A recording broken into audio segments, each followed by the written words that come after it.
Assalamualaikum. Halo anak-anak pintar. Jumpa kembali dengan Pawarta di video pembelajaran secara online. Sebelum lanjut ke materi pelajaran kita hari ini, Pawarta ingatkan dulu. Bagi kalian yang belum subscribe, jangan lupa tekan dulu tombol subscribe-nya. Jangan lupa juga like videonya.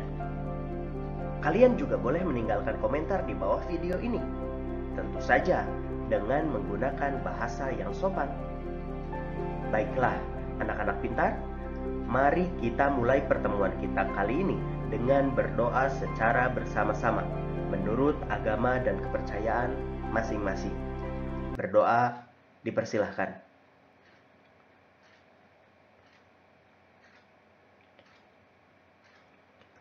Selesai. Anak-anak pintar, mari kita perhatikan gambar berikut ini. Ada yang tahu benda apakah yang ada pada gambar ini? Betul sekali, kotak tisu. Terbuat dari apakah kotak tisu tersebut? Coba kalian perhatikan secara seksama. Kotak tisu yang ada pada gambar itu ternyata terbuat dari kertas bekas yang sudah tidak digunakan lagi. Anak-anak pintar, memanfaatkan barang-barang bekas menjadi sesuatu yang bernilai merupakan pekerjaan yang mulia. Di samping dapat mendatangkan uang, juga dapat menjaga lingkungan dari pencemaran yang berdampak buruk bagi kehidupan. Seperti yang kita ketahui, bahwa pemanfaatan dan pengelolaan sumber daya alam akan menghasilkan buangan yang disebut limbah. Limbah merupakan sisa atau buangan yang dihasilkan baik dari kegiatan produksi maupun kegiatan rumah tangga yang dapat menyebabkan polusi atau pencemaran lingkungan. Berdasarkan wujudnya, ada limbah yang tergolong ke dalam limbah padat dan ada yang tergolong ke dalam limbah cair. Limbah padat biasa kita sebut juga sebagai sampah. Contohnya seperti plastik, botol, kaleng, kain, kaca, dan potongan kayu. Sedangkan limbah cair, contohnya seperti air bekas cucian pakaian, air bekas mencuci beras, dan limbah cair yang berasal dari pabrik. Semua limbah tersebut bisa menyebabkan polusi dan pencemaran lingkungan. Oleh sebab itu, kita harus menanganinya dengan bijak.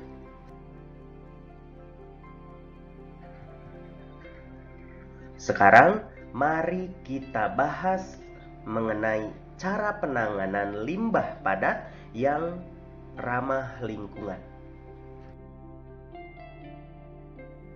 Cara penanganan limbah padat tersebut kita kenal dengan istilah 5R, yaitu reduce, reuse, recycle, replace, dan repair.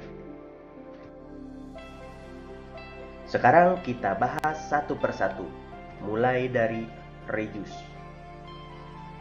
Reduce adalah mengurangi penggunaan barang-barang yang menghasilkan sampah. Contohnya, menghindari pembelian air mineral kemasan, karena kemasan air mineral tidak bisa digunakan kembali, sehingga kemasan tersebut bisa menjadi sampah.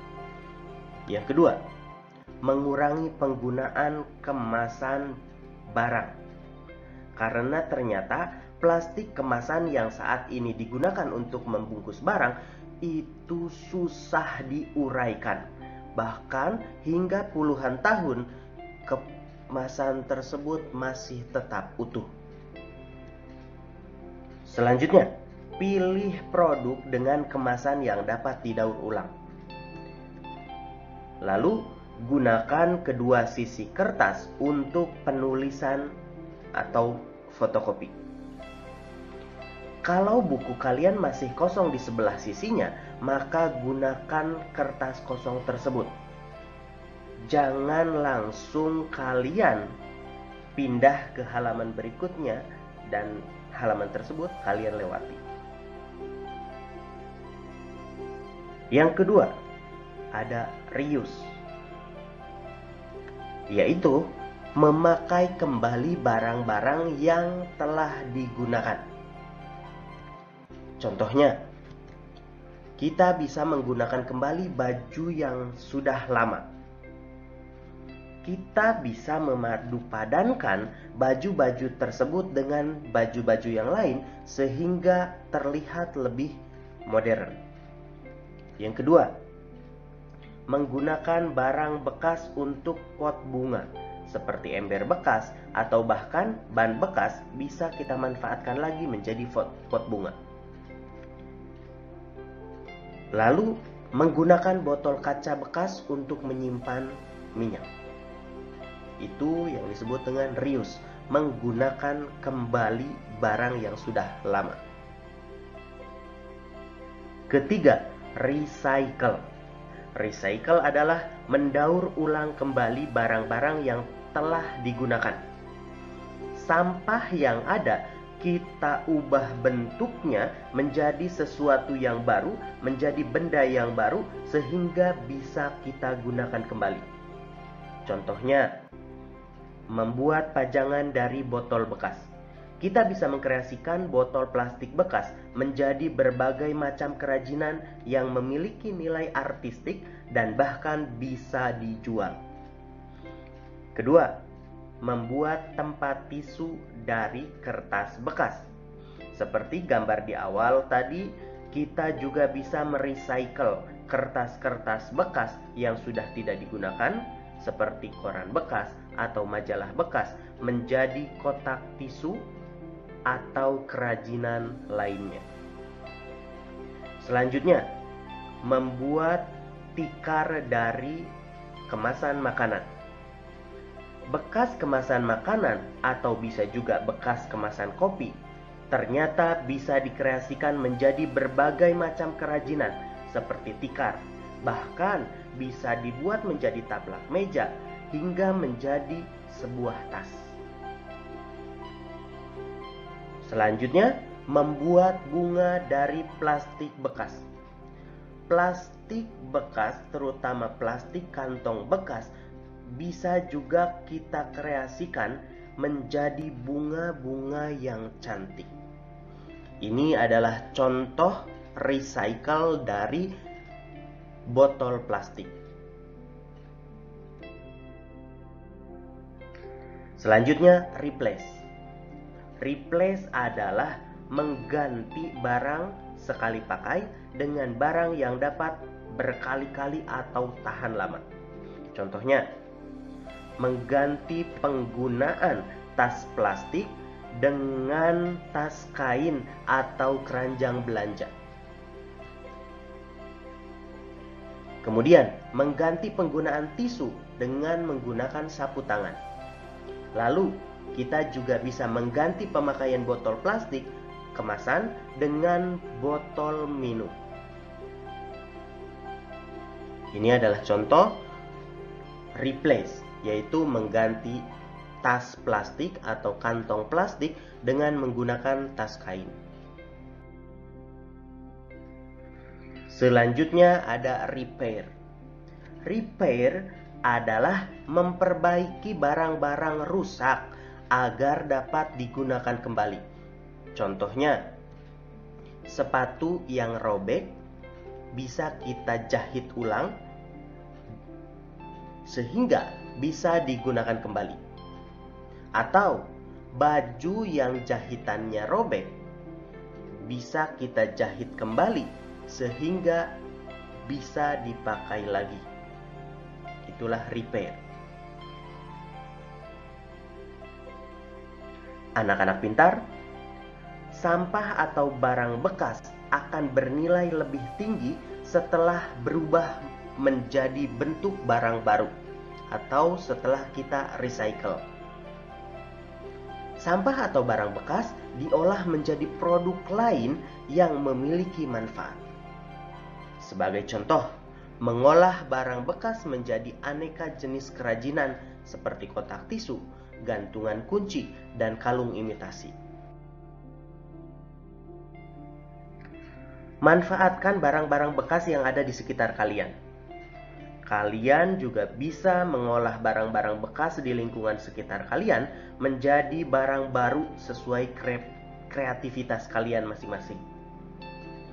Semakin banyak barang bekas yang diolah menjadi barang baru, sampah yang menumpuk akan semakin sedikit. Lingkungan pun menjadi sehat karena tidak tercemar oleh sampah dan limbah. Dengan begitu, kamu telah turut menjaga keseimbangan alam dan kelestarian sumber daya alam.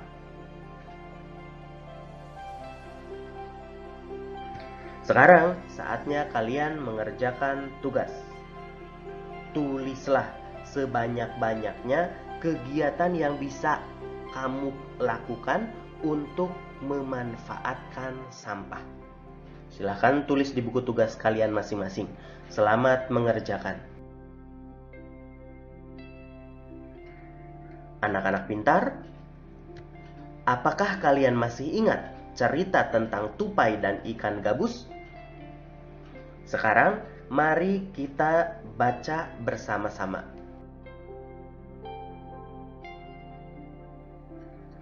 Tupai dan ikan gabus. Dahulu kala, hiduplah sepasang sahabat di daerah Kalimantan Barat. Mereka adalah seekor tupai dan seekor ikan gabus. Setiap hari mereka melakukan kegiatan bersama, mencari makan, bermain, bahkan mengunjungi tempat-tempat baru selalu dilakukan bersama. Suatu hari, tupai tidak melihat gabus, sahabatnya. Ia mencarinya ke tempat biasa gabus tinggal. Saat bertemu, tupai sangat kaget. Gabus terlihat lesu, ternyata ia sedang sakit. Tupai sangat sedih. Ia menawarkan makanan untuk sahabatnya. Namun, gabus tidak berselera makan. Gabus hanya menginginkan satu jenis makanan yang diyakininya dapat menyembuhkan penyakitnya. Tupai berjanji akan mencari demi sahabatnya. Setelah gabus mengatakan makanan yang dapat menyembuhkan penyakitnya, tupai sangat kaget. Ia harus mencari hati ikan hiu. Ikan hiu sangat ganas. Tidak terpikir olehnya ia bisa mendapatkannya. Namun, tupai bertekad untuk mendapatkannya. Ia ingin sahabatnya sembuh. Tupai kemudian melompat dari satu pohon kelapa ke pohon kelapa lainnya yang dekat dengan tepi pantai. Saat menemukannya, ia melubangi satu kelapa dan membiarkan airnya habis. Kemudian sang tupai masuk ke dalam kelapa. Angin kencang membuat kelapa jatuh ke pantai dan ikan hiu memakannya. Di dalam perut ikan, tupai kemudian keluar dari kelapa dan menggigit hati ikan hiu. Ikan tersebut mencoba bertahan sampai kehabisan tenaga. Ombak besar membawa ikan hiu ke tepi pantai. Saat itulah tupai keluar dari mulut ikan hiu dan membawa hati ikan kepada sahabatnya. Sampai di tempat ikan gabus, tupai kemudian memberikan hati ikan hiu untuk dimakannya. Beberapa hari kemudian, tupai melihat sahabatnya segar kembali. Betapa senangnya tupai melihat ikan gabus sehat seperti sedia kala. Anak-anak pintar, setelah kalian membaca cerita tersebut, sekarang kalian kerjakan tugas berikut ini. Tuliskan pendapat kalian mengenai cerita tersebut, serta tuliskan pula hal baik yang bisa kalian tiru dari cerita tersebut. Selamat mengerjakan. Anak-anak pintar, tidak terasa ya, kita sudah sampai di penghujung video. Demikianlah materi pelajaran yang bisa Pak Warta sampaikan hari ini. Ingat selalu, kreativitas kita dalam mengolah sampah yang ada di sekitar kita akan membuat lingkungan menjadi lebih bersih. Galilah kreativitas yang ada dalam diri kalian untuk melestarikan lingkungan di sekitar kita. Akhir kata dari Pawarta, wassalamualaikum warahmatullahi wabarakatuh.